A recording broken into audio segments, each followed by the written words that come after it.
Make sure you like and subscribe to the Talking Noise podcast. Fellas, we back again for another episode of Talking Noise podcast. A lot has happened, especially on a day that we probably can all remember. It's too much that's going on. A lot of things we need to get to. I want to give y'all some flowers. Happy Father's Day to both of y'all.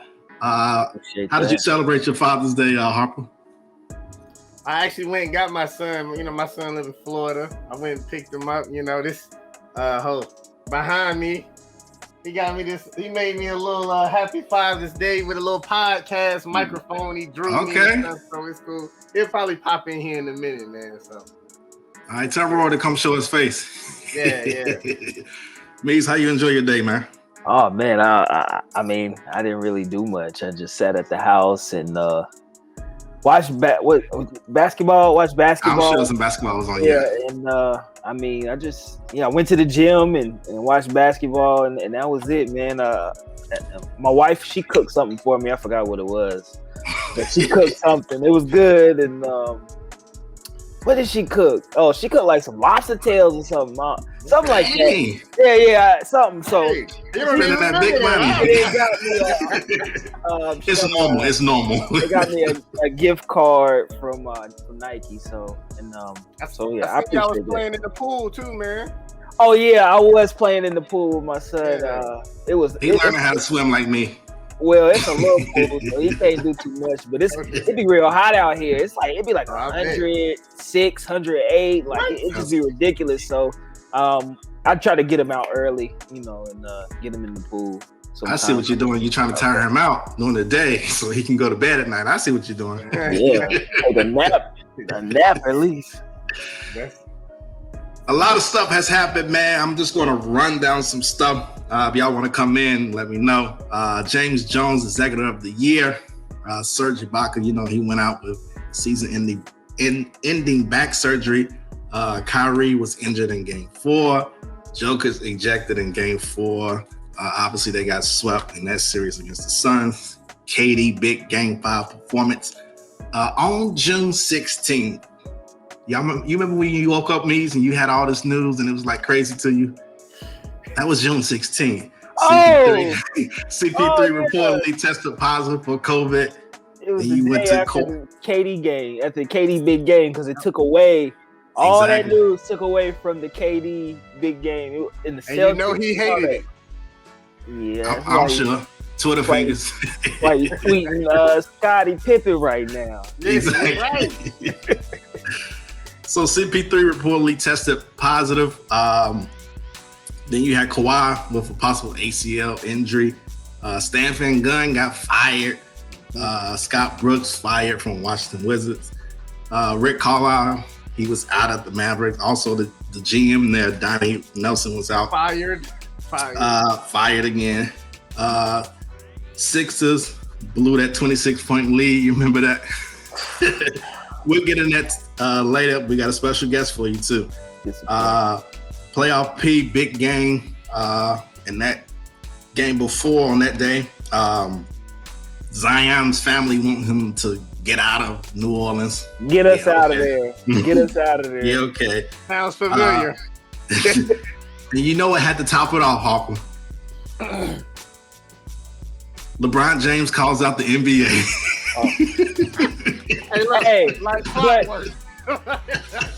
I mean, let's be honest.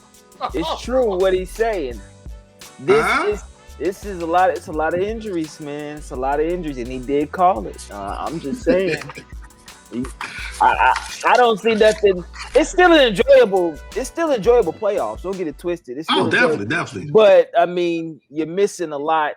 Injuries have affected this playoff probably more than any other playoff in NBA history. I mean, I don't know. I'm not saying that's a fact. I'm just saying based off from what I've seen. Like if you look at every team that played in the bubble from I say about the second round or just played in the playoffs period, they hurt. They're hurt. I mean, I'm just breaking it down for y'all. And it's not even just superstars. It's a lot of superstars, but it's just even role players. If you look at it, like just look at, we'll get into it. But Danny Green, Dante DiVincenzo. All these guys is going down, played in the bubble, and minus Kyrie Irving, he's just injured, but they play in this. I'm not saying it's the reason, but it's the short off season correlates to basically these injuries and all this stuff. I say, but it's still an enjoyable playoff, and I'm enjoying it. So. Yeah, definitely excited. I mean, it's so much that's been happening in these series that we just like, wow, they really did that. They really got that far, something like that. I got to get this off my chest before I said something. I don't like to lie. I don't like the misinform the people. I said something about Kobe Bryant, and I said he had the most turnovers. That's a lie. I didn't. I was thinking because we were talking about James Harden and shooting. He has the most missed shots in the NBA. The most turnovers is actually LeBron James. And that's funny. I didn't even realize that, though. That's the funny part. I didn't even realize that until I looked at it. I said, I wonder who does have the most turnovers. I said, oh, it's LeBron. But, it makes sense. High usage rate. He likes to get everybody involved. It is what it is. Everybody, George Hill and George Green, he loves getting everybody involved. Well, hey, Jeff Green, he carried Jeff Green, unlike other people, but we gonna get there. Let's go. Let's go. Let's just go. We're really going to Jeff Green. Come on, my guy, Jeff Green, a great role player. Come on, stop it. I heard Kyrie Irving. Mees, we can't leave without. You got some flowers to give out, Mees? I actually don't today. I was gonna say James Jones, because I think what the Suns are doing is remarkable. Injuries or not, or whatever is going on, they've been playing great the whole year.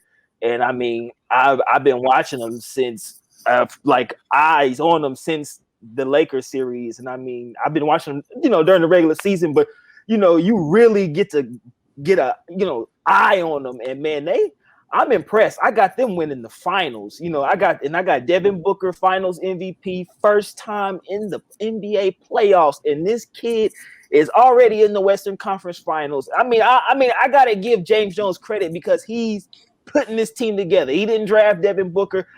Did he draft? I think did he select Ayton?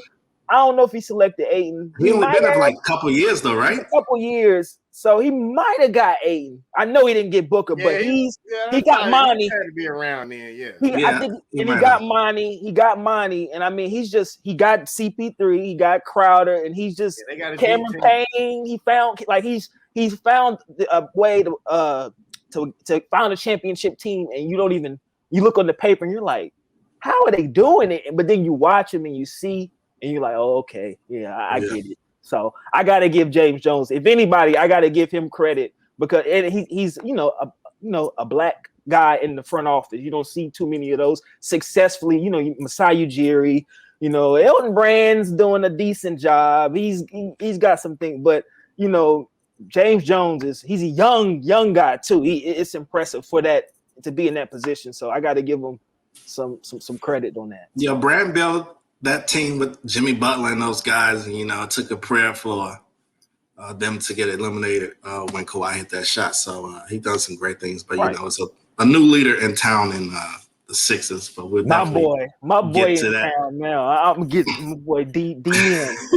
I want to give some flowers, man. We got to give flowers to my alma mater, the greatest HBCU ever, the only school to have two top 4 programs, women's and men's, in track in the nation. Amazing. So we're top 3 in men's.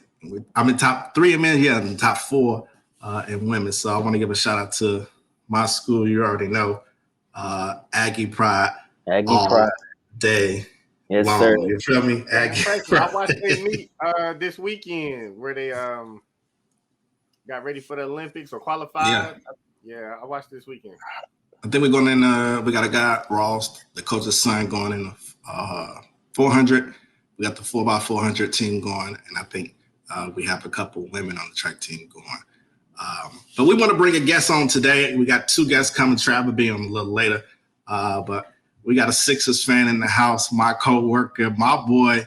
Boy, how you feeling today, man? What's going on? What's going on? Thank you for having me on Talking Noise Podcast. Y'all do a great job, man. Y'all killing it, man. Y'all killing the game. I'm just so humble and proud to be on, man. Appreciate it. Definitely. You can always check out his podcast, TKO Podcast. I've been on it and talked to him about these crazy Eagles fans and these crazy Philly fans in general. They one of a kind, man. They're one of the crazier fan bases. I mean, fan towns. Definitely fan towns. And if they don't like you, and if you ain't doing up for their team, they're gonna get you out of the city. I love and don't lie, Orrie. I love it. Got to know that real soon. Oh yeah, we already know he about to know that. Let's get into this first topic, man. Giannis and the Bucks eliminate the Nets in overtime in Game 7.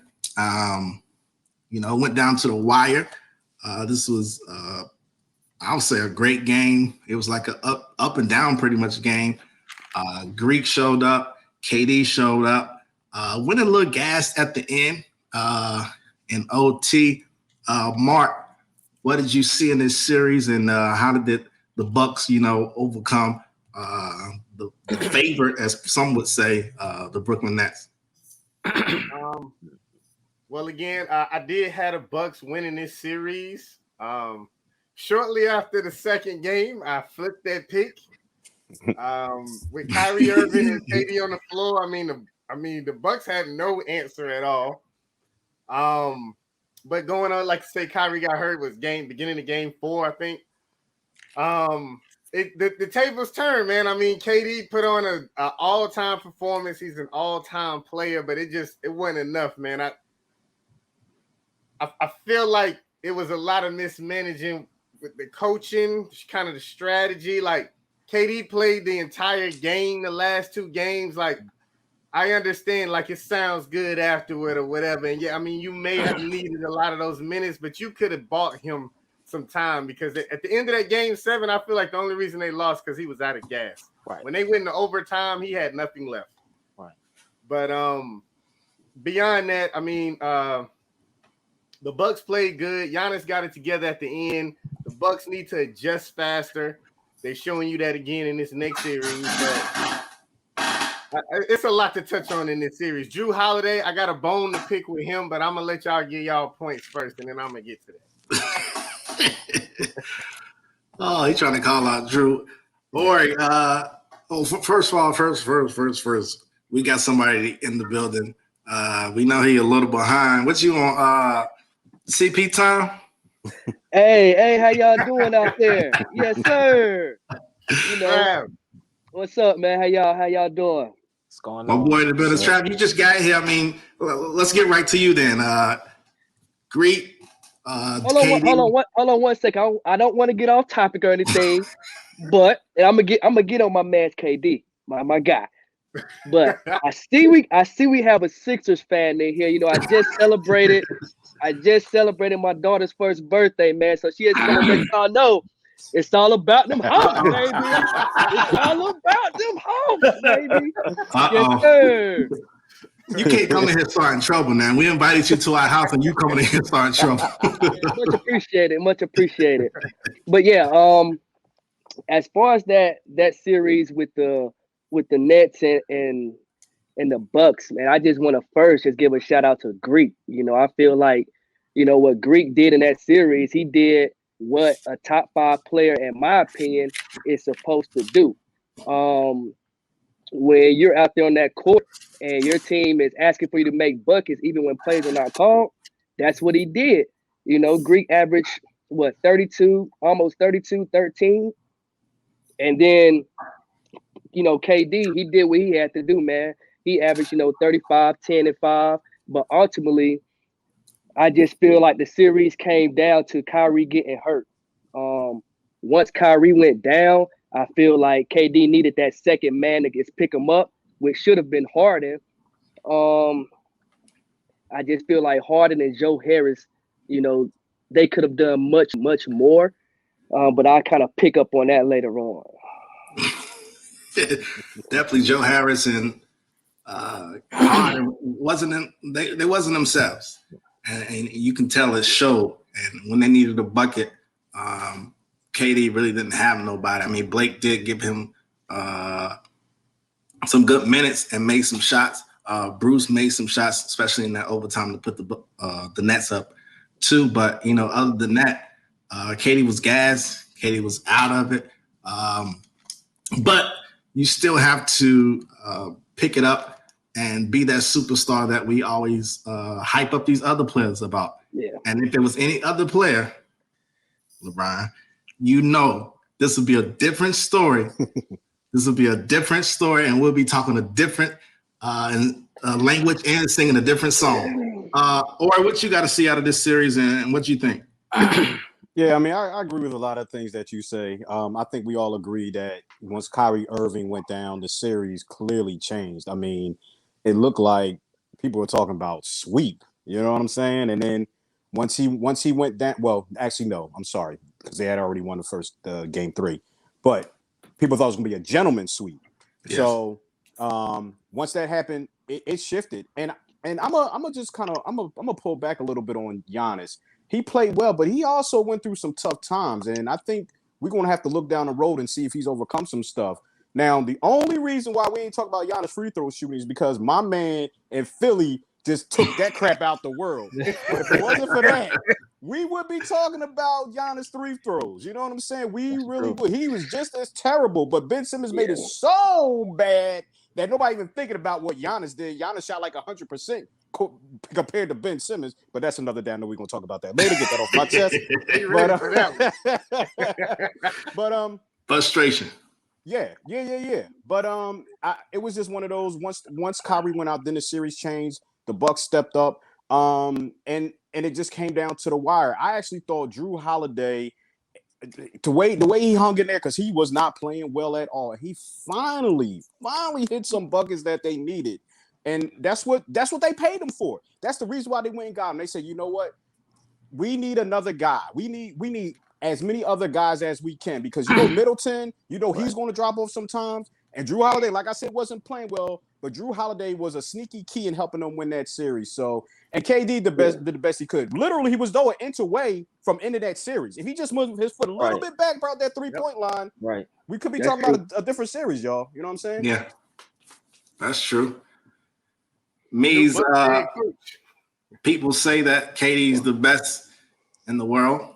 I'm sure you think a healthy James Harden is the best in the world. What's your take on this? And you got to take up for James Harden performance, sir. Well, I mean, let's just speak on the Nets first of all. I mean, you got to give KD credit. He did all he could. I told myself, I said I could take the high road or I could take the low road. How a lot of people do other players, but that's not my style. That's not my MO, because then I would be a hypocrite towards how I view, other players. So it's nothing, my guy especially, but it's nothing more one man KD could do. He didn't have much help. You had James Harden on the floor. He wasn't even playing. What did he average? He averaged 10, 6 and 5, 10 points, 6 assists and 5 rebounds. You clearly can tell that he wasn't the James Harden that we expect. He wasn't even supposed to play. He clearly played out of desperation because Kyrie Irving went down. And like you guys said, that's when this series changed. I had the Bucks actually winning, I believe, at first, but then once I started watching the game and watching this series, I said, well, the Nets could still win it with KD because he's that great. He is currently the best player in the world because of injury, because by default, because of breaking injury. news. I've said this before. Like, so he could do it, but I mean, KD was out of his element in the sense where he's not used to handling the ball so much. That's not his style. He's not used to getting everybody else involved. He can. I'm not saying he can't, but that's not his thing. And he said in an interview afterwards that he was so happy that James Harden played because James Harden took that off his plate, which was able to him to play more minutes and to keep some of his energy, because a lot of people don't realize handling the ball drains. It's draining mentally and physically, bringing the ball up the court all the time. So it was a help for James Harden to even be on the floor. A lot of people give James Harden flack, and I agree. If he was healthy and if he played great, the Nets would still be in it, and they would probably be winning it all because he's the best player in the world, and that's why. But I got to give I got to give Kevin Durant credit. If he had a healthy Jeff Green, I believe, even if Jeff Green was healthy in Game 6 and Game 7, I think that they could have beat the Bucks because But he was healthy when he scored. He was healthy. Yeah, he got hurt. He wasn't healthy Game 6 and 7. Okay. He hurt his knee. Like, do you not keep up with the injury report? Do you not? He played 13 minutes. You got to look at this. You got to remember Derrick's philosophy. For him, as long as your body is on the court, he feels you're 100%. And I'm glad you said that, because I don't understand. James Harden played 53 minutes one game. Then he played another 40-plus minutes. Those are minutes that you could give to somebody else on the bench. That's actually... When you play Mike James? Yeah, why wouldn't you? Boy, they would have been out in 6. They would have been out in somebody else in the game. I mean, they literally had nobody. Like, that's why James Harden played, because they had nobody. You know why that is? Because you got 3 superstars on these max contracts, and you can't get pieces in there to actually build the team. So that's not our fault. This is what the Nets should have done. I'm not denying that, but I just. But you're using it as an excuse, though. It's not an excuse. I just don't understand how how a certain person plays the game of basketball. You know their level, and you can sit and watch, and you can say, "Oh, they playing bad," and then, "Oh, they injured." You know why they playing bad, and you say, "Oh, well, they didn't play great because." Well, why? Because they injured. We know that. Keep them in the game. So keep them playing bad the rest of the game. Well, who else you gonna play? Who else, Derrick? Who else will they have to play? They don't have the bodies. This is go to the bench. Who? You gonna tell James Harden to not go help his teammates or not get off the floor? Like, that's a player. Like, that's their decision to help out their teammates. I'm gonna play on the injured injured hamstring. He could have sat out. Then y'all would have been clowning him for sitting out. It's like a lose-lose.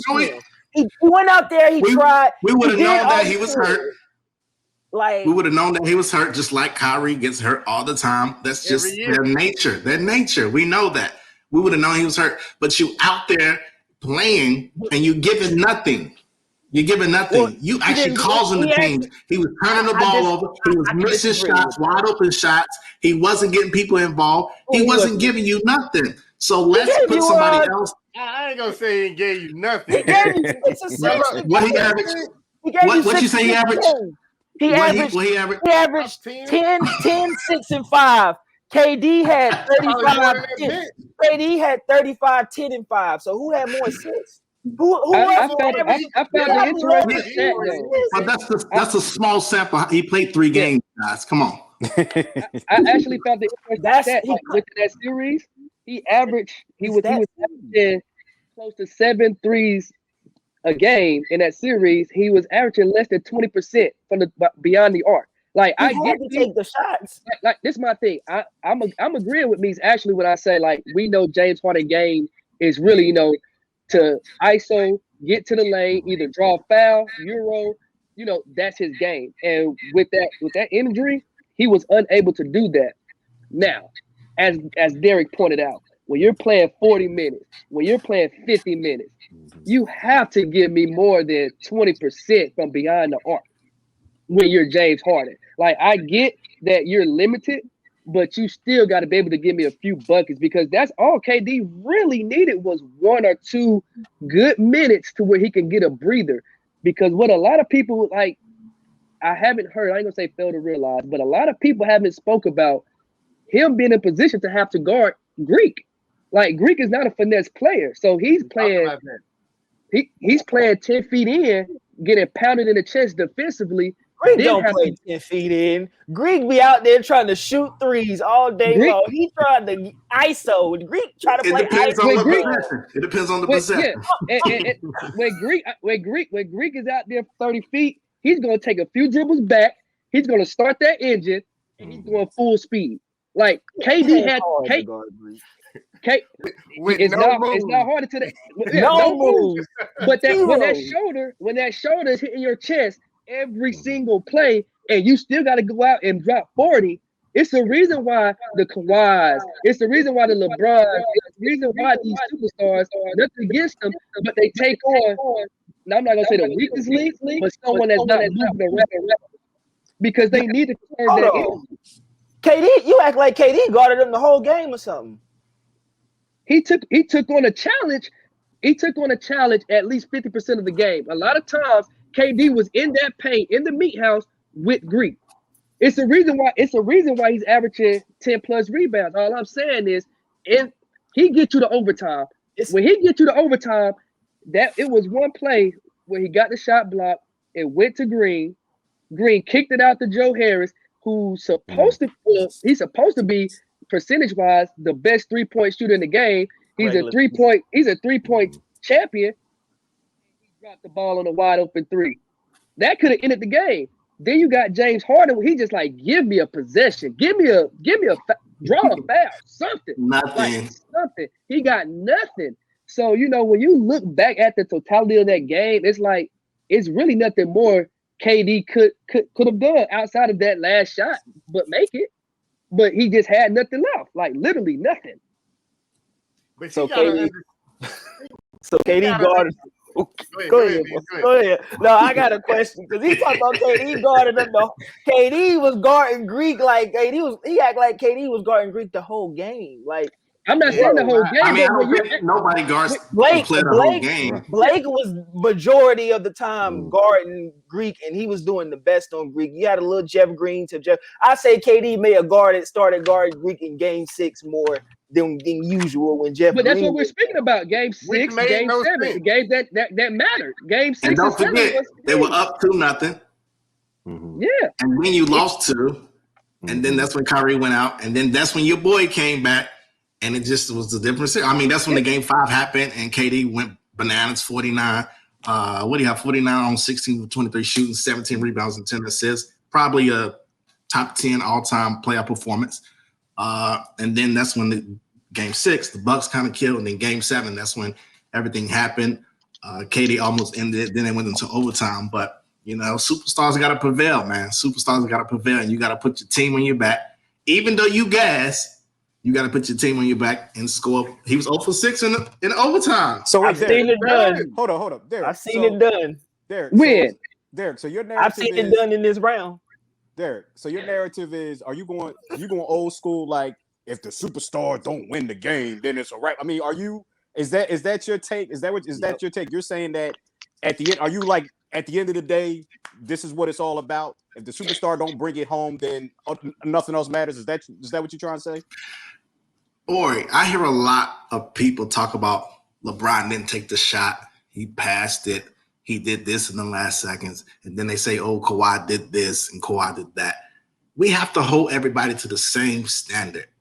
Because if that was LeBron, we'll be crushing him right now. Will we not? I agree. Did LeBron get crushed when? But that's a LeBron James who for whatever reason.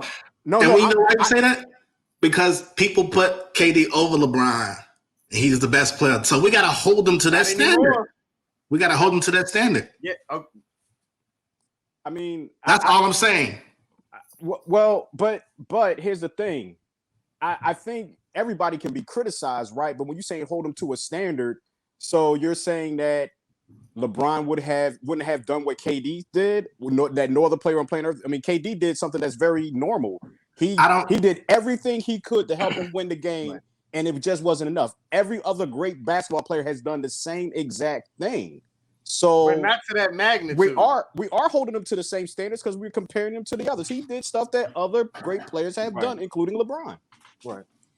Yeah, but go ahead. Oh, go ahead. What Derrick is trying to say basically is it's because I agree with everything you saying, Orrie. Like but it's like when it's certain other players, it's like they nitpick. Like it's like, all right, well, because I've said plenty of times. I'll give an example just because I've said plenty of times. Oh, I'll give an example. The Game 7, 2018 against the Warriors, Game 1. LeBron 51, 8 and 8. He did all he could to win that game. But people will still tell you he should have took that last shot. He should have. Because he should have me. Or he in OT, they'll tell. Do you see what I'm saying though? I don't know what else. The man was gassed. I don't know. Grant George Hill is sitting there wide open, and then in OT they gave him. No. We can't. I can give you plenty more examples. That's a bad example. That's not a bad example. That's not a bad example. 51, 8 and 8, and you still getting mad because George Hill missed some free throws. Like, come on, bro. All right, this is why I say this. You see what I'm saying now? Like, this is what I'm saying. Why do you put the game in George Hill's hands? Because he wide open. He clearly was not wide open. He was. I found him because he was wide open. Hold on. So let me listen to this. So this is why we nitpick this because of this right here. With KD, this has not been a thing for like this right here. I mean, we can go to several finals that LeBron has lost in either epic fashion or this ain't the finals. Fashion. This ain't even the finals. We can go to KD losing 3-1, 3-1. Yes, we can. Now, Bird posed a question to me. He wanted to make sure, and this is it. He said we need to start putting KD on that same scale that we put LeBron on. And I agree. But I feel like the circumstances for years prior for LeBron and this year, they are very similar. Like you got your Kyrie and your Love getting hurt, and it's Harden and this. He lost both series. Now, if we move on to this year with AD, I don't feel like LeBron, and yes, he was slightly injured. Okay. I don't feel like LeBron did everything he could do this year like KD did on the other side. I'm just being honest. You can say I'm biased or whatever, but I don't feel like he laid down a couple of them games. He even showed it at the end of the games. Like it's like for him when he know he's defeated, he just curls up into a ball and says, "Well, I need some more help, or we'll get him next year." KD out there on a bum leg. Playing the best game I have ever seen him play. And LeBron had a bum leg. This is new to me. I want to see 50 that night. This your playoff future. I want to see 50, man. When KD have a bum leg? Oh my God. All right. Y'all got it, bro. No, he literally has the worst injury a basketball player can have. And your boy turned his ankle in the middle. LeBron 18. He turned his ankle. He turned his ankle. He turned his ankle. Man. Let's get back and ask the question. Man dove into his ankle. Let's get back and ask the question: who do we blame for the Nets losing this series? Steve Nash. I mean, it's not KD's fault. I can tell you that. It's not. Steve Nash should have hit a coach of that team. I'm pretty sure KD said, man, I'm going to play the whole game. I got this. It was irresponsible to do that the last two games because of what I just stated. And it was also irresponsible to play Harden that long. And he's this injured. Like, if y'all know he had a level 2, I think, tear or something like that. Grade 2 sprain. Yeah. He shouldn't be out there playing on 40-some minutes a night. Like, that's irresponsible. And at the end of that game, it cost him because KD was out of gas. Then Joe Harris, he gave you nothing. I mean, basically the entire round, and he just left him out there. I understand he gonna space the floor, but like you said, put Mike James in. We need to put Mike James in for him, not James Harden, not the former MVP who at anything, if he's standing in the corner, somebody gonna be standing right in his face. Right. They're not doing that with Mike James. I put it on Steve Nash. I'm a blame the injury gods, and the reason why, and Steve Nash is a good one. The reason why I'm not going to blame Steve Nash is Steve Nash is a rookie coach. I mean, let's keep it 100. He's a rookie coach. So a rookie coach is not going to be able to overcome injury gods. He's not there yet. I mean, he's just a above glorified player. So I really can't put it on him. we all said it. We literally all said it. Once Kyrie went down, the series changed. So, and number two, if you want, I believe the Nets GM is Sean Marks. You can blame him too. It's unfortunate. Him will give you injury guys again. Spencer Dinwiddie would have been a guy that probably would have been able to help KD get some of those shots and whatnot. So, Marks did the best he could to build this elite team and try to cheat and win a championship. Yeah, I'm gonna say they try to cheat. But hey, I don't care. Fuck it. You win and win. Like, I ain't mad. I'm just saying it is what it is. You cheat, you cheat. Fuck it. You win. Like, it don't matter. You know what I'm saying? So, I agree. I agree with you. But injury guards and not having enough. And then number three, but I'm not even going to hold him to a high standard, is Steve Nash, because he's a rookie coach. You know what I mean? So injury guards is the answer to my question.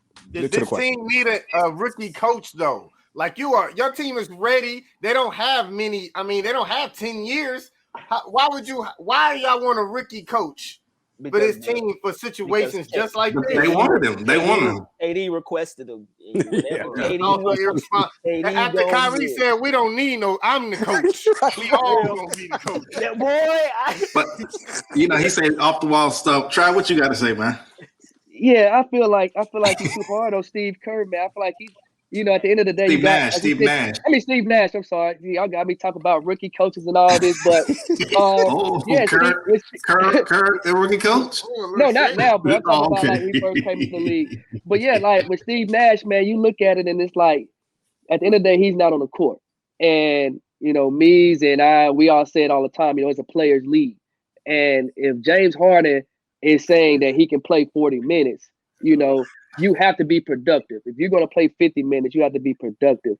I feel like, Joe Harris, he definitely, for me, he gets part of the blame simply because he's a specialist, man. He's on the floor literally to do one thing and one thing only. So if you can't do that, like throughout the game, like, and you're like, say, percentage-wise, if you're percentage-wise like the best at what you do and you can't help the team get to the next level, you shouldn't be on the floor.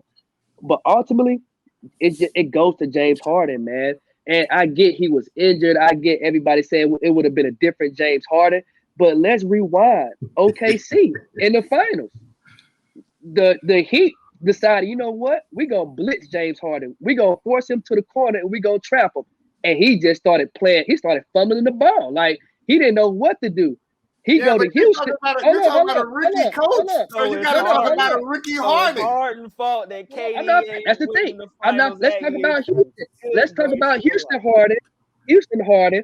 When you're that guy. People are saying like, arguably you're the best in the game, or top 2, top 3 in the game.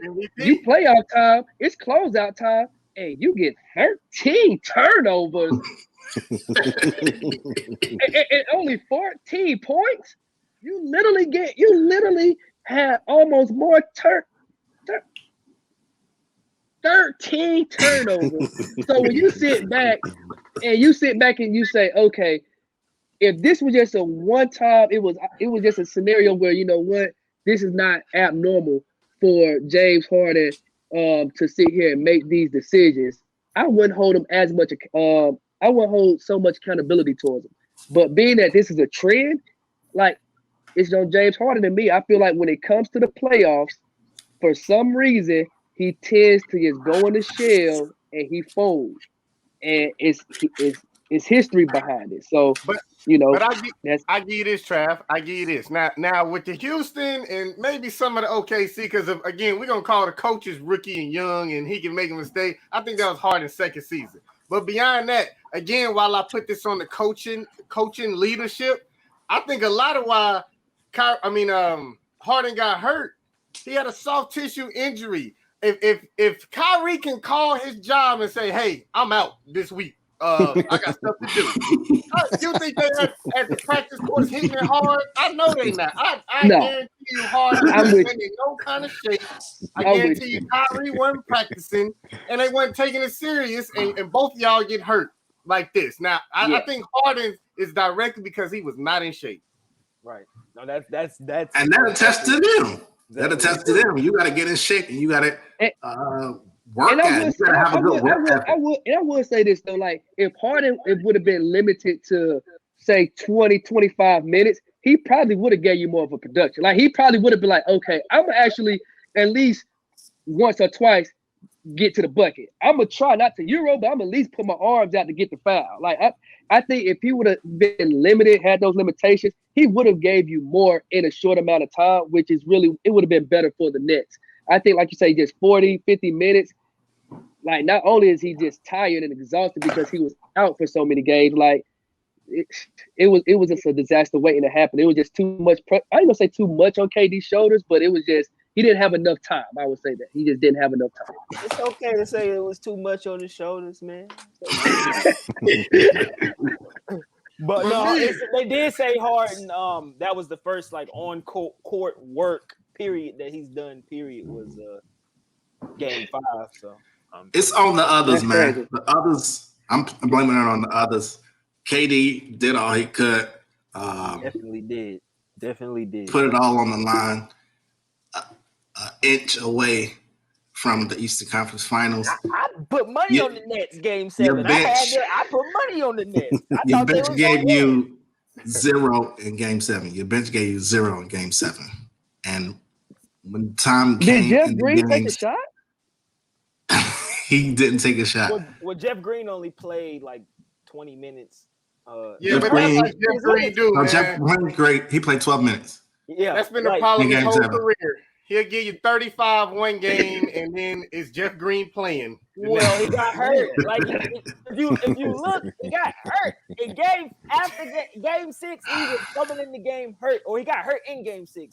Like I know it's one of them, but you can tell by his minutes. His minutes went from Tyler Johnson, Shaman, Mike game James, 5. He had like 40 minutes to like Bruce Brown. Yeah, we use it hurt too loosely in here. I try to tell him. MB was hurt. He still was putting up numbers, and you could clearly see. Had to show the injury. He still was putting up numbers. Like he put up numbers for 3 quarters. Right, because that leg season he put up numbers for 3 quarters. Let's get into the Sixers now. Trae Young and the Hawks close out the Sixers. They advance to the conference finals. The Sixers blew this. They really blew this series. You lost an 18-point lead in game 4. You lost a 26-point lead in game 5. And you let Trae Young and the Hawks beat up on y'all and send y'all home, winning 3 games in Philly. The 1st, 5th, and the 7th. Orrie, we got to get to you since you the Sixers fan here. Go ahead and vent, man. We listen. Oh man, I've been venting all week, man. I think I'm calming down a little bit. Oh man, okay, where did it go wrong? All right, so look. I'll get to him in a second. Let's look big picture in game stuff. The Sixers, turnovers. Turnovers was the key, is one of the reasons why we lost. That was a problem that we had with Brett Brown last year. Too many turnovers. So game 1 had all those freaking turnovers, especially in the first half. Unforced errors. It wasn't like Atlanta was doing anything. We unforced errors. You can't give good teams extra possessions, especially with a guy like Trae Young. You can't do that. It reared its ugly head again in game 7. So that was one of the things. Another thing that the Sixers reverted back to was all season long, the Sixers would have leads and they would give them away, but they always found a way to finish. They always found a way to close it out. And I was on my other podcast, I was telling my co-host, I'm like, this is the reason why the Sixers have a legitimate chance this year. They actually know how to finish. They are not scared of the moment. Remember that Lakers game? I don't know if you fellas remember that. Remember that Lakers game when the Lakers came here in Philly and they came all the way back? Tobias Harris still came over and hit a shot at the end of the game. Brooklyn Nets did the same thing here in Philly a couple months ago when KD was on the bench. The Sixers still found a way to close it out. For some reason, they could not close it out on the biggest stage when it mattered the most. So turnovers was one of the huge turnovers, and not be able to close were the huge reason. It's Ben Simmons is why they lost this series, man. Ben Simmons is the reason they lose almost every series, man. The dude, and again, I did put him in my top 3 on the under 25 list or whatever we did. I thought it was 5. Dang, top 5. He was up there. You're right. I think he was 4. I think he was 4. It was 4 or 5. Yeah. Right. Orrie, I'm gonna get it back to you in a second. Go ahead. But, yeah, man, I can't defend him anymore. I was telling Derrick this the other day. Like, we at a point now where it's not that he can't shoot. It's, dude, you won't even attempt to shoot the ball. Like, you are so in your head, or you are so afraid of, I guess, embarrassing yourself that you are really embarrassing yourself. I don't. He cannot play another game there. Philly is one of the worst crowds. I'm gonna say the worst crowd. They are one of the most demanding crowds. The worst in pro sports. They are going to make off the board, and they're gonna go at him like he was at an away game the entire game from now on. Because I know they're done with him. He has to go. I think, and I may be on the other side of this, standing alone, but I thought Doc actually got too much blame for that. I felt like Doc tried to do every damn thing to try to win this series. And at some point, it's up to the players to freaking come through and do it for him. Now, let's look at game 2. He goes to Shake Milton. Shake Milton was playing terrible. He said, I'm going to freaking push that button. And it worked. Shake Milton pretty much helped us win game 2. Okay? Another huge loss was one of the worst things that happened was losing Danny Green. Danny Green was a huge loss because Danny Green could do what? I know you're going to say, well, he couldn't stop Trae Young. We knew that after game 1, but he sure as hell could stop the other players. Gallinari wouldn't have been able to get off like that if Danny Green was out there and whatnot. So what happened? We had to bring in Korkmaz. Korkmaz cannot play any defense. And if he's not hitting those threes, he's useless. That means you got 4 guys on the court. At least with Ben Simmons, you can say he can play defense. So another, at least you got that. Even though he wasn't trying to score, I'm gonna get the Ben Simmons here in a second. I said I'm gonna get the Ben Simmons here in a second. But when Korkmaz is out there and he ain't hitting them threes, he is useless, absolutely useless. So what does Doc do? Doc tries to go another button. Maybe bring in a young boy Maxey. Young boy Maxey, that's my young boy right there. Got all the energy in the world, but he a baby, man. We a baby. And if you telling me as a Sixer fan, I have got to pin my hopes on Tyrese Maxey to win a series, it's over then. No, I'm saying. No. Then we have the veteran leadership of Dwight Howard. What the hell are you doing, Dwight? You supposed to be the guy that just won a championship. And I get being aggressive and I get intimidation. But you can't be flagrant fouling people out there and giving these teams points. What the hell is wrong with you? He is supposed to be a veteran leader. Like when games are that close, when every freaking point counts, you can't do stupid stuff. You know what I mean? So how's that Doc Rivers' fault? Doc is pushing buttons, but people not doing all the things that they're supposed to do. And people want to look at the history. Well, you know what happened to the Clippers, and you know what happened there. I understand that, but that had nothing to do with this series. In my humble opinion, had absolutely nothing to do with that. Doc Rivers getting way too much blame. All right, let's go to Ben Simmons. We all know it's Ben Simmons. Like everybody in the world been talking about Ben Simmons. So this is the only point that I'm going to bring up about Ben Simmons. I actually feel bad for him, guys, because. Derrick. Oh man, no. You know what, Derrick?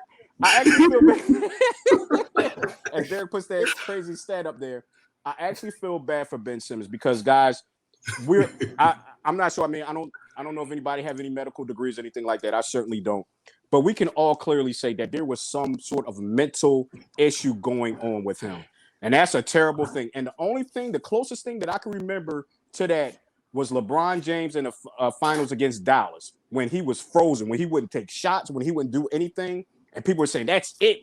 He'll never win because at that point, they had never won anything yet. And they were like, that's it. This is the way you go out in your first finals. Oh, that's it. It's a wrap. He will never, ever, ever do anything again. And he eventually came over it.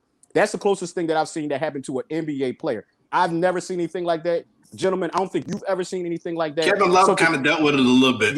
Yeah, but it was. I think this. Okay, maybe Kevin Love, but this was way. This was. I think he took some time away from basketball too. But there, we've never seen a guy about to dunk on a little dude. Trae, y'all look at that play. Trae Young was right there. He was right there. Like would have been a poster. Like he'd have been. I would have loved to dunk on that. That's Trae Young.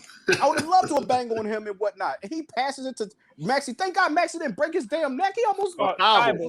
I'm sorry. Thank God Thibault didn't almost break his dang on neck on that. So, but to me, it was a mental thing. It was mental, and as we know, with what's going on in the world and stuff, and mental health issues are much more and more. And I haven't heard a lot of people talk about that because I think We don't really want to talk about that. PG talked about that in the bubble last year. I don't know. I'm just saying, to me, Naomi in tennis. Yes, Osaka. Yes. So clearly there's a mental blockage, and I hope he gets the help that he gets. Orrie. Yes, sir.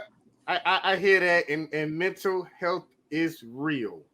But I remember watching him when he played at LSU, man, and he played just like this. To me, I think it's more of an effort thing. Like, he plays like, I don't care. Will we win or whatever? I don't care. Put in the work. No, he don't. It's no way. What he been in the league? Six years and you now? Ain't work. Yeah, yep. Go ahead. And he looks like the exact same guy from there. Go ahead, Meeks. But he like the same player. He's always before Meeks go. I warned y'all about the top 10 under 25, and y'all put him up there. And I told y'all this.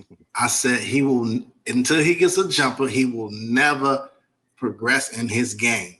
And now you're seeing it. Can I say one more thing about Ben, and I'm gonna let y'all go? I think that his brother is one of his coaches. You got to look at Clutch Sports. You got to look at all those guys. I think somebody needs to tell Ben and get with him and say, listen, man, I know, right? Wow. I think you guys are right. I'm not gonna say he doesn't work hard, but I think he feels like he's so good with the other things that he does in the game that can trump him from being one of the best players in the league. And I think people in this air are not. I don't know if they're giving him the truth. Like, I felt like when we were like, if Ben Simmons was in our circle, we would give him the truth. You know what I mean? I'm not sure he's getting that. So that's all I got to say. He gets babied. He gets babied. Like, he's real. Like, his family babies him. They said that. That's what. And they say he doesn't doesn't put in. You can tell clearly he doesn't put in the extra work. Like, he's not shooting afterwards after gym all the time. Like, he's living his life, doing whatever. And his family's not. Nobody's, like you said, nobody's telling him, hey, you need to go get work. They're basically letting him do what he wants to do. Yeah, Ben, go ahead, do whatever you want. So, but he can get by with that in the regular season because you got so many games. But in the playoffs, everything narrows down, and they're taking away what you do best. They focus on you. They got their whole game. They can, especially this year. Teams didn't even have time to game plan, let alone practice. The whole year. So playoffs, you actually get to game plan and see what teams do wrong and take away, like Derrick just said, the best things they do. And I mean, you got to give the Hawks credit. They killed the Sixers. I mean, like you said, turnovers. They had 91. The Sixers had 91 turnovers. 19 in game 1 and 17 in game 7. And that's ridiculous. And then I agree. Once Danny Green went down, it was that really hurt them because he doesn't, a lot of people give Danny Green fault for even missing the shot or this, that, and the third. But Danny Green is a very high IQ basketball player. If he's not on with the three, he's always playing defense. He's always going to play defense. And he's another body that you could throw at Trae Young. And then, like I said, you could throw at Bogey, and who was the Gallinari, Herter. You can Herter, in particular, Herter and Bogey. He would have been on them, and it would have made it difficult for him to get their, eat their shots, get to their space. Danny ain't that guy no more. Like that. I mean, he clearly was, because you can clearly tell something changed from, when he went down versus when he was playing. You can clearly see something, that they were missing something. And I think, Thibauld's a good, I don't know how he made all second team, all defense. He's great defender, but, I think when Danny Green went down, that kind of showed him that, okay, yeah, he was doing it in spurts. But now we got to really lean on you, and Trae Young made it hard on them boys, and you got to give him credit, man. You got to give Trae Young all the credit. He's doing it first year in the playoffs, and he's knocking teams out. Granted, though, Joel Embiid, torn meniscus, these guys, like, that's an injury, but I'm not going to say that's an injury. But ain't this his MO at this point? It is, but you can tell that he could out of shape and injured. Another guy never in jogging shape. Up and down the court, and it this year he was in shape. This year he was in shape. It was different this year. It was that. Was he? Yeah. He was. Mm-hmm. He was going on that MVP run. He was. And why didn't he win MVP? Hold on. Because he got injured. Yeah. That's literally why he probably didn't win the MVP. They gonna play 82 every year, man. They gonna play 82 every year. He's not an 82 guy. And I'm with this ain't. I can't He missed 21 games. I can't blame Doc for this one though. I mean maybe for a couple other series. Doc get some of this, but I can't. Oh, Doc definitely get some of this. They say he didn't make in-game adjustments, but I'm like, he made adjustments. I don't know what else you can do. You can call the best plays in the world. If your players don't go out and execute, then it's gonna trump that. So did anyone wonder why Shake Milton didn't get any playing time on the back end of the series? And you put George Hill in the game? Yeah, when he actually saved y'all when y'all was in Atlanta? I think he went with I think Doc was probably going with experience. You know, George Hill has he always does. You know, he does. That's his thing. Yeah, to help you. Like Shake after he literally wins a game for Philly, and as a Atlanta fan, I'm sitting back and I'm like, oh man, we got to figure out how we're gonna stop him. And next thing you know, I'm like, okay, 5 minutes, 4 minutes, like that's on Doc. Like you gotta sit back and understand personnel matchups when it comes to playoff time. Like it's all about in-game adjustments and basically making adjustments on the fly as it go. And when you have a player like Shake Milton that comes out of nowhere, and I'm just saying, and no disrespect to him, but I'm just saying out of nowhere to put up a game like he put up to being back on the bench, that's on Doc. It's like when I look at the Clippers and I see Kennard come in the game and he just take off and he basically does his thing against my boy Luka. What Ty Lue do? He carried that over to the next series. You're going to get more playing time. Like you got to kind of sit back and fill out the game and see who's willing to step up to that next level. And I was really ready to defend my boy Ben Simmons, but I can't get that stat out of my head now. Like Derrick messed me up. Like it threw me off. Like the worst free throw percentage too. It was my god. Mm-hmm. So like playoff history. What was he like 30-some%? Yeah, 32%. Horrible. I think the only guy worse than him in the playoffs is Ben Wallace. Jesus, that says a lot.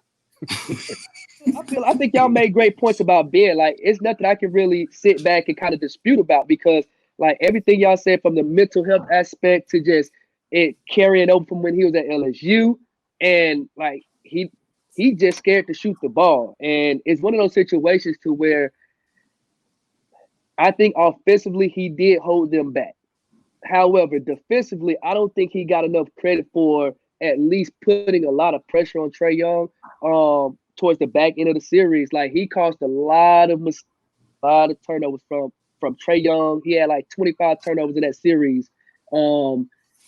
Atlanta was just kind of that length kind of messed us up. So defensively, you know, I think that gets overshadowed. And for me, I will actually, after sitting back and looking at it, I'll go on a limb and I'll say Ben Simmons get most of the blame. But I think we're just letting Tobias Harris off the hook. Like for him to get paid that kind of money, and Orrie, as a Philly fan, I'll let you kind of step in and let me know how you feel about this. It was a time, I think it was in Game 7, when I'm like, he missed like 3 layups, easy buckets, and I'm like, that was game-changing plays. That was momentum-changing plays, and I was looking at that like, oh, he messed up because we actually converted off of those missed layups. Like, how do you feel about those particular plays? That's really what I want to know. Travis, you absolutely right. And I was arguing with this about my board. You know, I was like, man, Tobias Harris missed so many bunnies, man. He missed so many easy shots. And I think he was 8 of 24 or 9-24 in Game 7. So that means he was aggressive. Then my homie was like, but he should have dunked it. That's how you be aggressive. I'm like, bro, he was trying his best. And it sucks. You're right. He makes so much money. You shouldn't have to dunk the ball if you Tobias Harris. You should be able to get a goddamn on bunny. And you know what I mean? Like, and it's a dang on shame. You're absolutely right bringing that up because he had to be the number 2 scorer. I mean, Embiid is giving his all. He's giving his all. Nobody else is stepping up, and Tobias was aggressive, and he was 8 of 24, and those extra points that in a game 7 in a closeout game, we're talking about when the game is back and forth. I believe the game had 19 league changes and 17 ties, or maybe I got a reverse, fellas. I'm not sure, but it's somewhere in that number. When it's that close and you miss 15 shots, and you said Travis, at least 3 layups. I'll count timely buckets. That's a big. We're talking about between 6 and 18 points that you lost, and we lost the game by 6 points. I mean, that's huge. You know what I'm saying? Like, so Travis, I agree with you. 6 has had enough. They had you had two all NBA defensive players on the team. Yep. 3. You had a 6 foot or maybe shorter Trae Young. He was doing whatever he wanted. Averaged 29 and 10 in this series. Had 3 30-point games. And the Hawks wanted them more. You had 18-point lead in game 4. You lost. You had a 26-point lead in game 5. You lost. It was They scored 51 points in 15 minutes in game 5. You don't think that's a little bit on Doc? You resting Embiid and like, all right, we're going to put these guys in. No, you got to finish. This is the playoffs. You got to put people back in there, and you got to finish this game.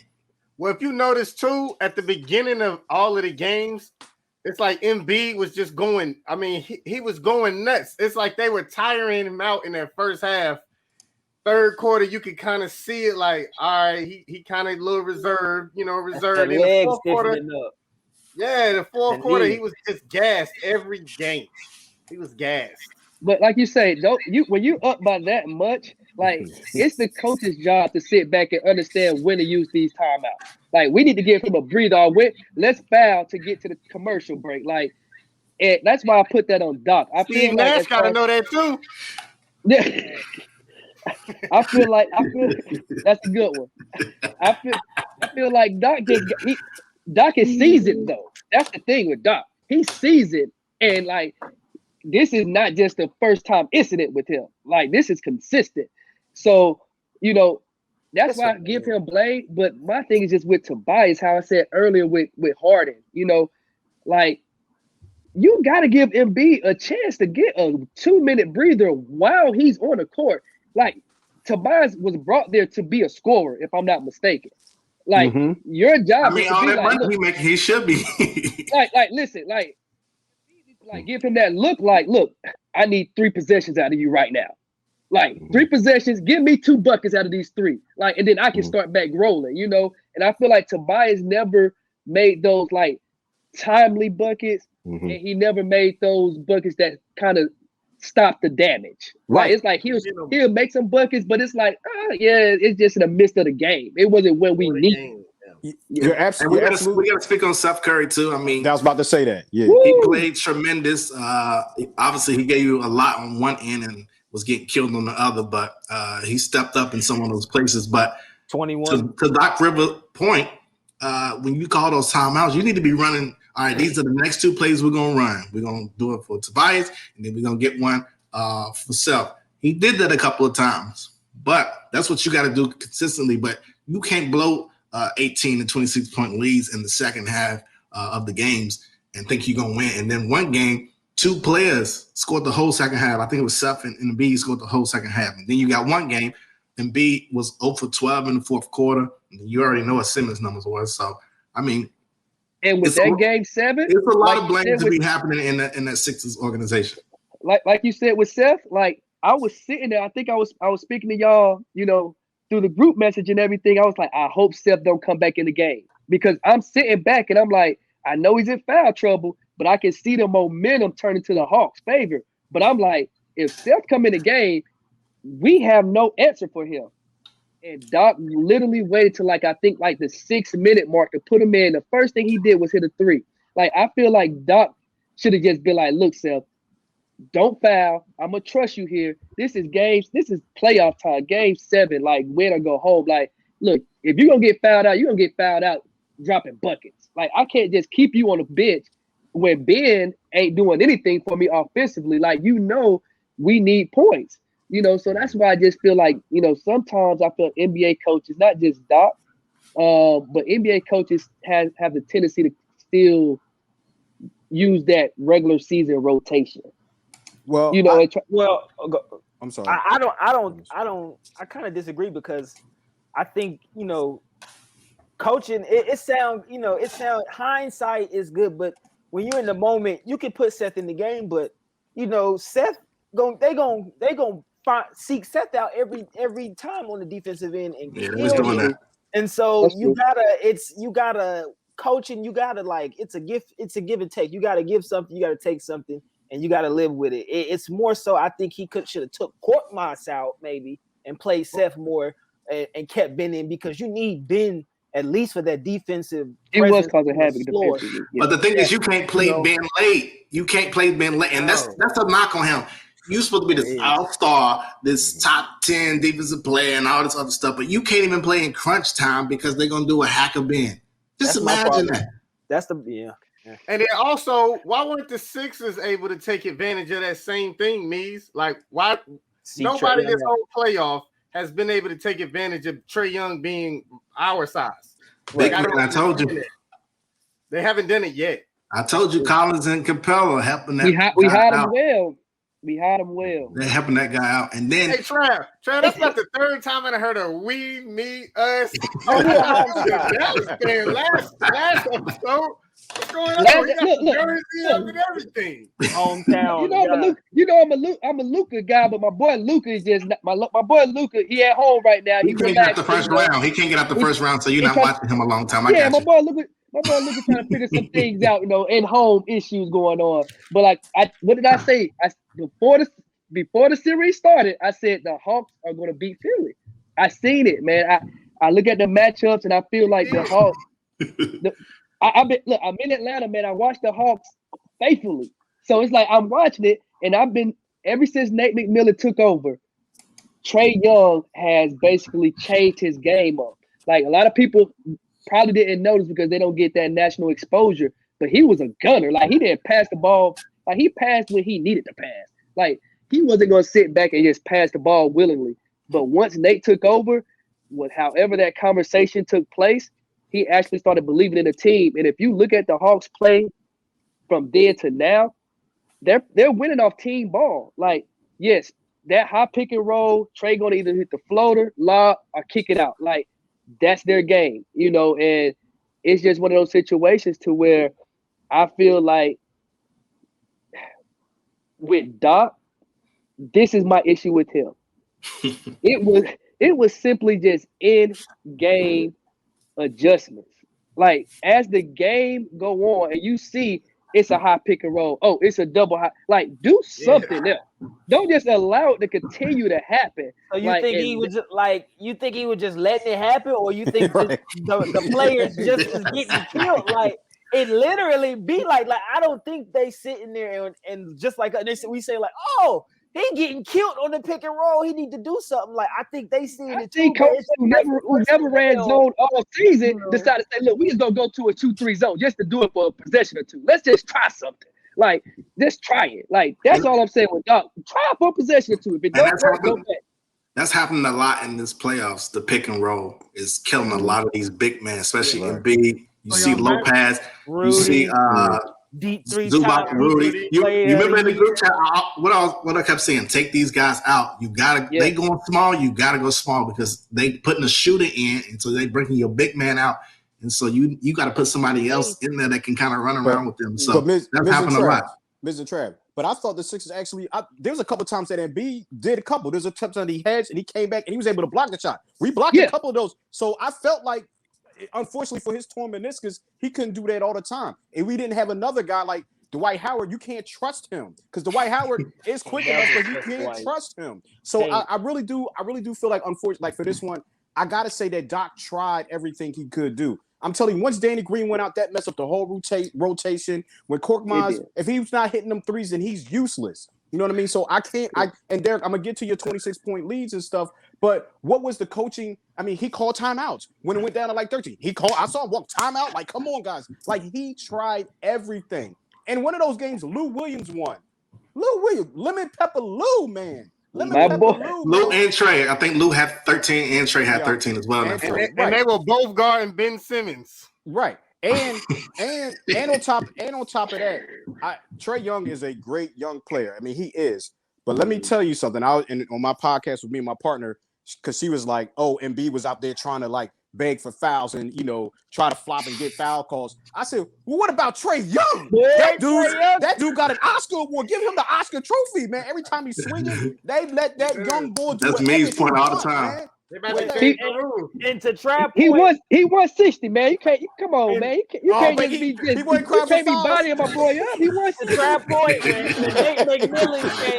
when Nate McMillan came, he cut that out. He cut that out a little bit more than what he used to, because when he had the other dude, that's why they changing the rule, because he gets away with that. It's just he's a foul hunter. It's a lot of people in this NBA that do that. But he's the Embiid doing. And Harden is the number one guy. He's James Harden. Yeah. It's a lot of people. But just imagine this. Just imagine this. Ty Lue was in the Western Conference Finals with the same team Doc Rivers had. Just imagine that. Well, it's not the same. Clippers upset Utah to advance to the conference finals. We can hit on this topic a little bit, but we got to get to my Celtics. Obviously, we have some big news as well. Utah lost 4 in a row. They the number 1 seed. Kawhi went down. It was a no-brainer. They should have won this series. They fell apart. Donovan Mitchell, he didn't show up in some of these games. He gave it all he wanted. I know he was hurt. He had the little ankle injury, and you can. Oh, here he goes. And you can see it was bothering him. I will say that hurt too loosely. I can say he was injured, but he was in the bubble. My thing is, he was hurt. You better say he was hurt. Yeah, he was you hurt. were in the game, and you had an advantage, and you should have won this series. Slaying my boy Mitchell, man. I'm just saying, if it, like I said, if it was anybody else, we would actually get on them. But he didn't win this series. And what you got to say about it? Well, I mean, if we're gonna make that point, I mean, what did Conley play 2 games? Did he play twice? One game. The entire playoffs did he play twice? You know what I'm saying? Like that's he played twice in the entire playoffs. That's your other scorer in the starting lineup. I know you got a 6 man of the year on the bench, but the biggest problem, and y'all already done touched on it, talking about Ben Simmons. Gobert is a regular season player. Like, I like him. I don't feel like he should have run defensive player of the year. I do like him. He can control a game with his defense. But beyond that, at the end of that game, they took advantage of him over and over and over under that basket, and he can't move. I mean, you got to pivot, be able to pivot to something else. Like, they got favors, let him play something, man. Like, they have to make a different move other than just letting Gobert get beat on this pick and roll all night, like y'all saying. That's the NBA in the playoffs. You got to do something about that. Well, I'm not a fan of. I totally despise Rudy Gobert. I don't understand. Maybe somebody can give me. But is that more off the court needs? No, I don't like him personally either. I don't like him personally. Oh, come on. He gets too much credit for what I don't know. He's a 3-time defensive player of the year, but deserving. No, if I had, okay, let me ask you this. No. So if you're playing, let's say you're playing the Nets, you putting Rudy Gobert on Kevin Durant? No, but he's gonna protect that rim. So how is he a 3-time defense? How is he a defensive player? If he can't guard, just like Ben Wallace was. If you might have to take a different era. That's a different era. He was a center. He was a center, just like Ben Wallace was. So Ben Simmons should have won that defensive player of the year, and I just don't. Rudy Gobert, I mean, he's tall. Should Ben have won? I mean, the guy averaged 29 and 10. Come on. Yeah, I can put he was guarding Trae Young now, and I ain't saying nothing about that, but he was getting killed on that end too. He did all right, maybe a game or two, but Game 7. We talking about he came in second place for defensive player of the year, and this guy first year in the playoffs. He out here shimmying. I mean, he playing with y'all out here, man. He embarrassed. Yeah. Well, But I mean, Get cold, man. They were seeking Rudy out like it was. Oh my God! But it Rudy Gobert, Reggie, I call him Reggie Irvin because the way he played, he looked like Kyrie Irving out there. He is balling. Reggie Irvin he gave you 18 in that series. I mean, you just got to give the Clippers credit. They outplayed the Jazz. They took advantage of that Rudy Gobert in the middle. And then another thing, the Jazz shoot threes. That's what they do. Yes. But they just kept shooting. They shot till they couldn't shoot no more, and they won't hit. And then they kind of shot themselves out the game.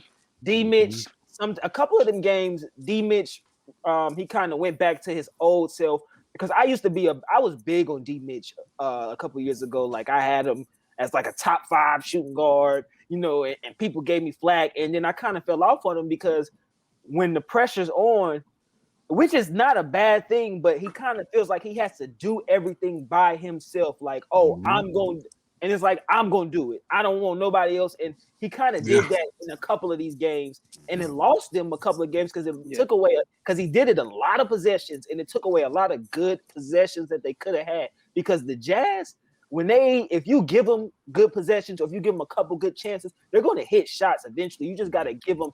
And he took away a lot of those chances with those bad shots.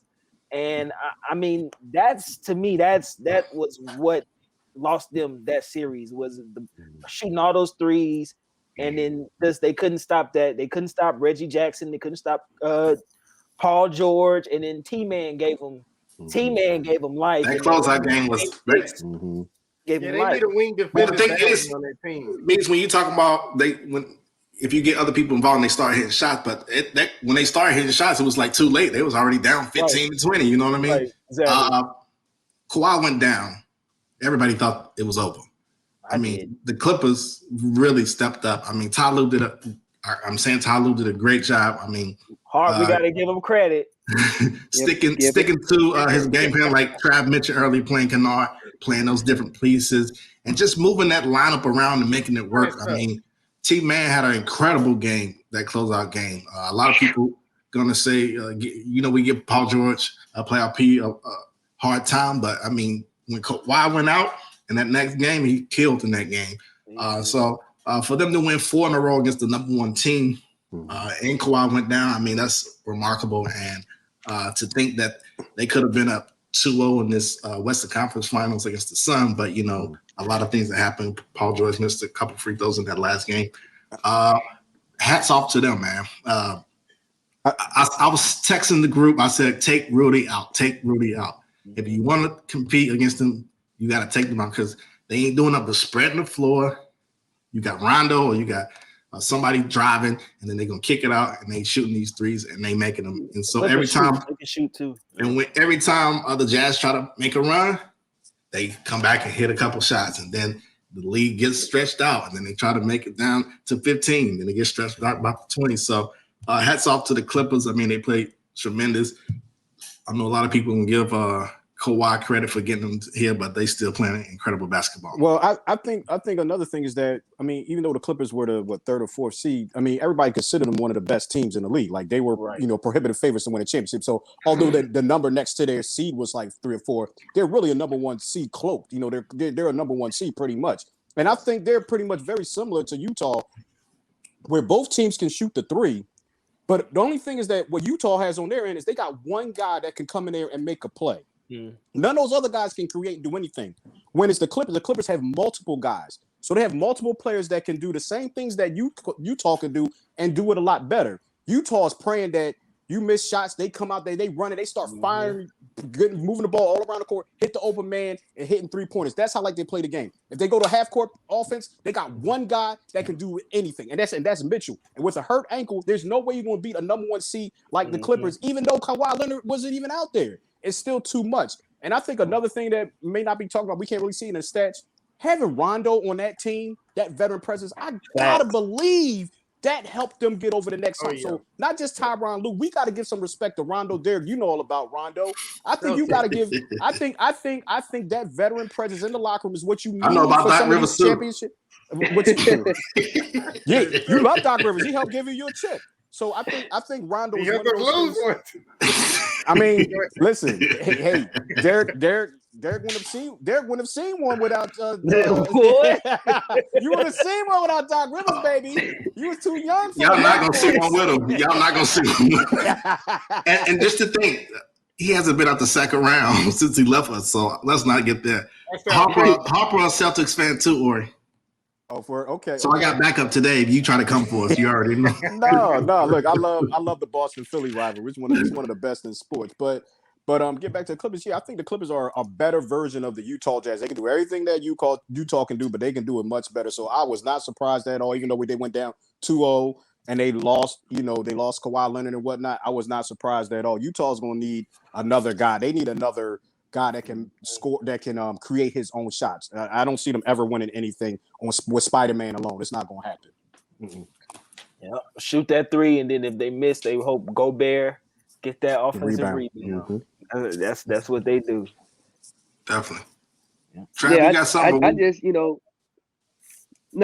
just keep it short, man. Like what me said earlier. I feel like Donovan Mitchell kind of just went back to his old self, man. It just kind of became more gun happy, and didn't really involve the team. Like, don't get me wrong, like the others, they weren't living up to the bill. When I look at these point guards nowadays, you look at a Trae Young, how he get to the paint and he throw the lob. He has to develop that. You got Rudy, and you're playing against a team with nobody taller than 6'8" outside of Zubac, who wasn't even in the game. Like, if you're gonna get to the paint, like, you gotta be able to throw a lob. Like, that's how you keep it honest. You feel like once his shot wasn't on, he kind of just shut down and forgot to do the other things, that actually make turn stars into superstars. When your shot is not on, you got to be able to be like, I'm gonna drop dimes, or I'm gonna get boards, or I'm gonna have to lock somebody down. I think like once his shot wasn't on, like the game 6, game 7, I think he was just like, he kind of just shot the Utah Jazz out of it. But that's just my take. Especially when you had that injury too. Like, when you're injured, you gotta kind of trust your teammates a little more, especially as the number one guy. You have to, like, all right, I'm not up to par a little bit tonight, so you got to come save me a little bit. He did that in game 5. Exactly. It was like and then he kind of went back, and I was like, come on. It was they went cold. I think. Yeah. I mean, Donovan is stir that drink, man. Yeah, I'm a big Donovan fan, and Derrick and JR, we talked about this all day after that game. Donovan did what he could do. Yes, Donovan is a bit of a gunner. He is going to trust his own gun before he passes it, and it hasn't worked for him great, but his co-star ran out of bullets. He ran out of bullets. His co-star was hurt, and I did say this before when Kawhi went down, and Derrick I said this. I said Paul George is still a better player than Donovan Mitchell. He's a better player than him today. If we talking about this guy against this guy, Paul George should win that matchup, and he won the matchup. It's true. But you got to look at the teams too. I mean, would you consider Jazz better than the Clippers without Paul? Without Kawhi? I do. That's why what Orrie said. The Jazz. I mean, the Clippers might have been a 4th seed, but we all would look at if at the end of this year, hey, the Clippers won the championship, nobody would be that surprised. But if we said, hey, the Jazz without Kawhi, we might. Yeah, I would be now. I would be surprised if they won now. Honestly, well, I don't know because this right. I mean, you got the Hawks. Yeah, the Hawks. But, I mean, I don't know. That's surprising. That's surprising. And they ain't got no all-stars on that team either. Whoever win this year, honestly, because I don't think nobody picked any of these teams. Maybe the Bucks. But besides that, nobody picked any of these teams. Well, you know who winning next year. Hit this far. The Lakers. My Celtics, my Celtics winning next year. You already know. Let's get into it, baby. Are we not going to win next year? Celtics trade. Big trade. Oh, I miss my boy Kemba. Gone, man. That what you mean? Like, I don't know what he missed him for. Let me tell you why. On the bench. First of all, we're from North Carolina, guys, and so he gave his all to the Charlotte Hornets. And so you know, outside of who we like, we always gonna root for the home team. So that's why he's always brought me. And then he came to my team, even though he was injured and couldn't really be that third guy for us. I'm always, rep Kemba Walker, and I'm always stick up for him. But he got traded to the OKC Thunder, Kemba in our 16 pick this year, and the 2025 second round selection was sent to the Thunder for Al Horford, Big Al's back, Moses Brown, and a 2023 second round pick. Is it funny? Why are you laughing? No, I was laughing at Orrie. You can have Al Horford take his ass back. I like it. I like Al. Shit. He stole money, man. Boy, he stole y'all money. He did steal some money. Money high. In the water, Orrie. It's something in the water up there. You know what make me mad, though? Y'all damn Boston, not only did he, that punk-ass Danny Ainge, he stole us, too, man. He tricked us in the goddamn Markel Fultz. He swindled us, man. Y'all got us twice. Boston, they got us twice, man. I can't stand y'all, man. Well, we know how to work these deals. You know what I mean? We got Jaylen Brown on the playoffs every year too. That too? Yes, we do. Y'all been getting us in the regular season, but that's it. Harper, Kemba's gone, man. Also, we got a new coach, Ime Udoka. Ime. You'll get it. I hope Nia Long. I hope Nia Long courtside. That shot. Mm-hmm. That's all I know. That's all I know about him is Nia Long. That's all I know. So Ime Udoka, the new coach. I'm guessing. I'm hearing. This is the first time I heard this. That Nia Long is, I guess, his wife. Welcome to the family, Nia Long. Harper, your reaction, your thoughts when you first heard this news. I know I sent it to you.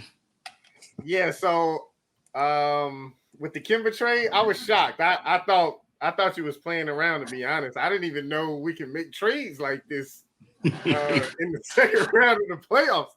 But beyond that, man, I wasn't surprised. This is a trade that me and you talked about. It was more of a salary dump, which, like we said, it's kind of sad that Kemba Walker, all NBA, I think 2 years ago, the year before, his last year in Charlotte, to now you basically being salary dump for Horford, who we got rid of because we didn't want to give him the exact contract, thanks Philly, that he is on right now. Where he's back. And I want to ask y'all a question about this. Like, I feel like Boston made this trade kind of fast, and we hired this coach a little fast. Like, do y'all feel like something in the work, or do you feel like they just want to mesh this team together this fast? I feel like this trade with Kemba and Horford, I mean, you could have got this trade at any point in time. I don't understand why you rushed this trade like this. Well, were the draft picks? Were they this year? Yeah. Well, that's probably why. So they could. Because you have to, scout players and analyze the players and stuff. I'm just assuming that's probably why. Because, like you said, they could have. Thunder don't need no picks, so Thunder don't need no picks. They got like 5 this year, the most this year, and they got like 30 something saved up. I don't know. It could be something in the works, or it could have been the deal that was on the table right then. And right. Obviously, I've been saying this to a couple of people. This might be the New England Patriots offseason for the Celtics. You know how we went out there and just start grabbing and making changes to this team? By the way, we will be nice this year, my Patriots. So make sure y'all remember that. Patriots going to be nice. Thank you. Oh, yeah, definitely can. So I think this was a move that was right at the right moment. Even though we're still in this playoffs, we're getting less money in the second year for Horford. Moses Brown killed us in the first half. Big guy. And we basically picked – and it could be this. We basically picked him at the 16th pick. After we gave him the 16, we basically picking him, you know what I mean, for our 16th pick. So we got a young coach coming in. been on the pop. Probably the best coach that probably coached this game, Hall of Famer. And then he coached some time with Jalen, Marcus, and Tatum with the USA team. So And Kimber. And Kimber. Well, he ain't on that. We don't care about Kimber. Yeah. So he had some kind of bond and some kind of relationship with them. And so I'm pretty sure they had some say in this, and he's the right guy for this. I'm just glad what Harper said the last pod, that we got a black face in this organization. Obviously, what Harper was saying, that Boston is known for racism and all this other stuff, but now we got a black face that kind of can relate to some of these young guys.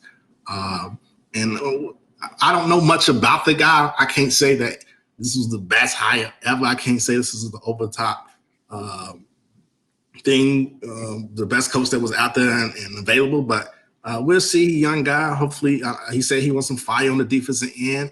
I got to go back and listen to the rest of the press conference. So we'll see. I mean, I think there's a lot of moves that we need to make for this team to be right, and hopefully we can make them this offseason. And he got a vision for this team, and he can work with Brad to kind of get some pieces in here for these young stars, because it's time to go up now. It's our time. We're seeing all these other teams kind of put it together and build it. It's time for us to get there. The window's not closing. We'll be there. Window closing. No, it ain't. Well, Derek, one thing I did hear about Udoka, they say he's very similar to Brad. I don't know if that's a good or bad thing at this point to his coaching style, but they say he's very similar to Brad, but he's got a lot of fire. Like, they say he's not afraid to mix it up with his guys. So he's more demanding. Brad is, if he won the championship or got married or just won it the next four, he got the same emotion on his face. But they say this guy, he kind of, he's a little expressive. And I think that, say what now? Oh, well, he played in the league. He's a former player. I think he played for about 4 or 5 teams: Lakers, Kings, Spurs, Blazers. I think the Blazers. And that's probably what Tatum and JB need, honestly, man, because I think they started off, they was babies when they came into the league, and I think now that they jumped up to that, that star caliber type of players, I feel like they just kind of felt like, they needed to go a different route. So I'm glad Boston got a black coach, and he's not in a position to where he's just on any given team. Like, he actually has someone as a rising superstar in my eyes, as in Jason Tatum and then JB. So he got something to work with. So I'm interested to see, his philosophy, one. But secondly, I think I asked Derrick earlier, I was wondering, as far as with my boy Marcus Smart. I know, he wasn't really feeling it too much in Boston, but now with the new face, is this something that's going to kind of turn him around? I mean, he's Boston through and through. He's been here since Brad got here.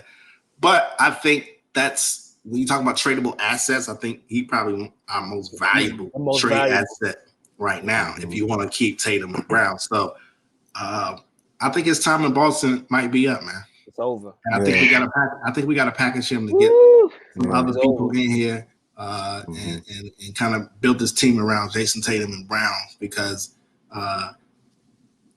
he gives you a great defense, hustle, fire.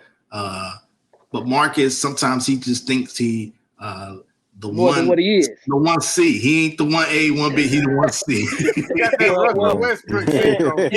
In Smart's defense, his defense is not somewhat conducive to the way the game is played now, where he bodies people. He got to touch, he got to touch you. That's a foul nowadays. So he's a late 90s guy. He's not as valuable as what he once was to, a team. And then, like you said, he's taking all these threes now and doing all this extra stuff, and he think he the Robin. So, that's just extra. But I think it's more so like you better get rid of him while he's good, while he has that value right now, because you don't know what the league is going to be like, in a couple of years, or what he's going to be, in a sense, because of the way it is. Do you think with this change in the defense, do you think that'll help him moving forward? Not much. Not much. We never seen him under any other defense though. He been with Brad since he came in the league. Right. Yeah, I think moving him would probably be the best thing for y'all, and y'all will be able to get some pieces. I kind of had this weird thought, maybe like LA, because LA was number one defensive, number one defensive rating, and maybe you take the young boy Kuzma who can't do crap out there in LA, maybe comes to Boston, and then y'all got y'all big three or whatever. I mean, maybe I don't know. That's just one thing. I like that. He ain't a part of our big three. Stop it. No. That's what I'm saying, Derek. That's Kuzma, what I'm saying. I like Kuzma. Kuzma, my boy. Kuzma, my boy. That's what y'all like about him. Maybe change it. Maybe change the scenery or whatever. I agree with that. Yeah, that's all I'm saying. That's why I said maybe. But you said big three, and he ain't part of our big three. Well, I'm just saying y'all need a big. I'm saying y'all gonna need a big three. You clearly got a big two. Clearly, y'all got a big two. Y'all need a third guy. We got him. I'll hope it back. Man, come on, stop. Now, as far as your coach Udoka, we do know he comes from the Greg Popovich coaching tree. So he's off Popovich coaching tree. He was with our squad with the Sixers for a couple of years, and he was well respected here and whatnot. So so it's great. And y'all also talking about the history of black coaches. Well, Boston was the first team to have a black coach, which was Bill Russell. He was the first one. Correct. You know what I'm saying? Won a championship as well as KC Jones back in the 80s. That's my old head giving history. Yeah. So Boston. So this is, although it's kind of weird that from my understanding is like the Celtics and stuff. They're not racist. Yeah, it's not the Celtics. But some of their fans. And brothers, let's call it what it is. I mean, it's racism everywhere. I'm from Philly, bro. Like, look, I'm you know what I mean? Like it's everywhere. They'll holler inward. Down here where we at. You feel me? You know what I'm saying? So as much as y'all Boston get on my nerves, I've always respected the Celtics. I even had to tell Derek, I was like, man, I was so wrong about Jaylen Brown, man. That kid, man, I'm so impressed with him, man. He's turned into one of my favorite players, and I can't root for damn Celtic, but I'm a Celtics fan. You can root for him, man. I mean, that kid is balling, but y'all gonna need a big three to compete with us, Milwaukee, and Brooklyn. Yep. Y'all gotta get somebody to compete with us. And now the way Atlanta's moving up, although I was about to say. I know this ain't part of the podcast. That ain't lasting long. I know this ain't part of the podcast. Let's throw this out real quick. Is Atlanta more of a COVID bubble type squad, or should we take them serious as somebody's a real threat to the big three, the top three teams or four in the East? Flash in the pan. Okay. Yeah, I agree. That's a good question, but we got. I'm gonna say Atlanta still they got injuries just like other teams. Like Hunter's out, Cam Reddish is out. Like so, we really. Are we really talking about injuries? Here we go using injuries again. It worked one way for my team, but not for the other team. It's a difference when you use injuries as an excuse. It just speaks on what it is. It's a fact. They injured. They hurt. It's a fact. No. I said injured. That means they're not on the court. Correct. But no. See, I've used that hurt term lightly. Players like Joel Embiid, he played on an injury. A torn meniscus is an injury. He was hurt. James Harden, a grade 2 hamstring is an injury. Those are injuries. They're just playing on. That's a fact. Should James Harden have not played at all? He shouldn't have, but he did. You see, he came because Kyrie Irving went down. They clearly means they needed. So yeah, they had to. They felt well. That's what him and the Nets and they felt like. You may not, but they felt like he had. Now, Mees, I say this. I'll let you go, Dave, just real quick. Now you keep talking about Embiid with this meniscus. Now I know what's my mate's play for Boston, Tony Allen. He said he tore his meniscus slight, like a half tear. Maybe like the first 15, 20 games of a year, he was still first team all defense. Antonio Daniels said he played on it can be done. But it's not comfortable. It's not it's not comfortable. The playoffs is not meant to be comfortable. He did it in 15 games and he played the rest of the 82 games. Wow. And then here's another thing. Joel Embiid is how tall? He's 7 feet. 300. Yeah, 270. Like that's a lot of slim down. Slim down. There you go. Look, it did his thing to me. That's like when somebody say, "Oh, homeless person. Oh, he homeless. Go get a job. Right. Oh, you go apply for McDonald's." It's ironic. I gotta pay my bills today.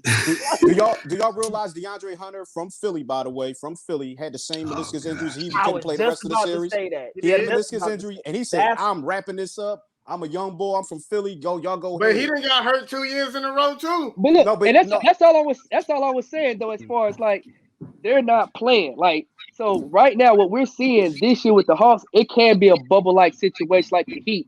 But I just feel like depending, I feel like we may just trade Cam Reddish. Like we may get some other pieces, but if we keep the team you ain't getting much from him. Yeah.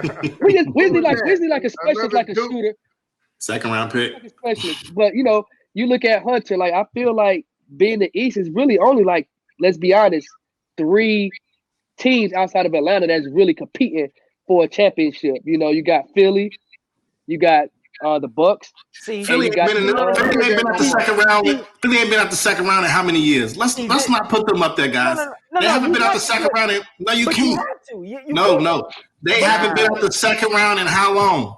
That was Ben Simmons taking up $200 million. And B's never been at the second round. So let's not put them up there with the elites, guys. You gotta get there. But when you're at the beginning of the year or during the year, you're considering Philly on that short list of championship teams. Like that's a fact. Yeah, they contended. Like that's a fact. So I mean, just because they lost it, But you're not going to sit here and say it's a consistent thing. It's a consistent thing. Every time we go around, it's a consistent thing. Can y'all tell me the last time they've been out the second round? But they still a championship. So why y'all putting them up there? Trav just set up here and said that we got 3 elite teams in the East: Philly, the Bucks. They are. No. You regular season. You become get there. They are regular season team, man. Yeah. They are Peyton Manning. But that's how you predict the championship team is through the regular season. Like you don't say.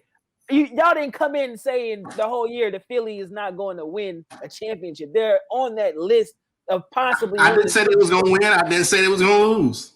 But you don't even do that for LeBron. But LeBron, his teams can turn it on and turn it off. LeBron was the 5th seed the last time he went to the finals with the Cavs? 4th seed, yeah. But fellas, can I ask y'all something? All right, so Toronto and Boston through the decade, and maybe throw Miami in there, have had a history of getting past the second round. Can we honestly say those 3 teams are the elite teams in the East? Projecting now and for projecting. Toronto had 1 year. Projections. No, we're talking about projections. We're projecting. Right. Can we say Toronto, Boston, and Miami are projected to be the elite teams in the East? No, but they are going. But no, not at all.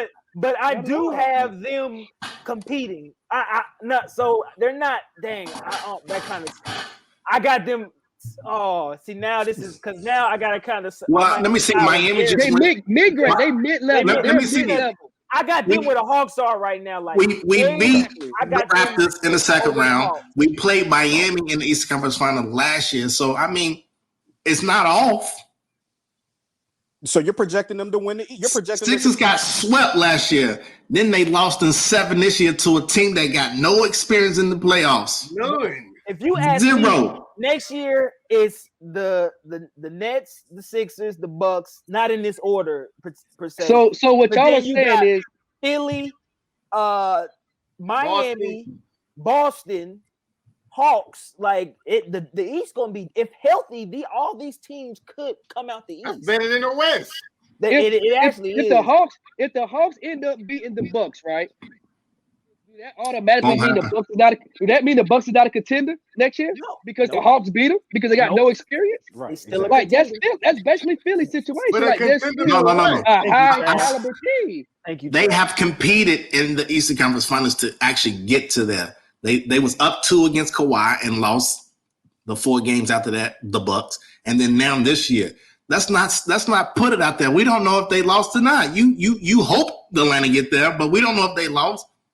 And But Toronto, there. But you can't put a team up there that can't get over the hump. It's been year after year after year after year. We've been trusting this process for how long? I mean, how many times we got to hear that? I am interested to see what I am interested to see what Philly do with Ben. I want to see what they do first. But like even as constructed right now, I have Philly. I don't want to even talk about next year right now because we're still in the season. But really, I think Philly is the second best team in the East. They just ran up against the Hawks at a bad time, and they had some, they just had some injuries. Things happen, but things happen, and it happened for the Sixers. What year has Embiid not been hurt? I got to do the same thing, like I said with Ben Simmons. Well, last year he made it through the bubble. Actually, I think it was Ben that went down last year. Yeah, Ben hurt his kneecap. Yeah. Well, he didn't make it through the bubble. I mean, he got swept. Yeah.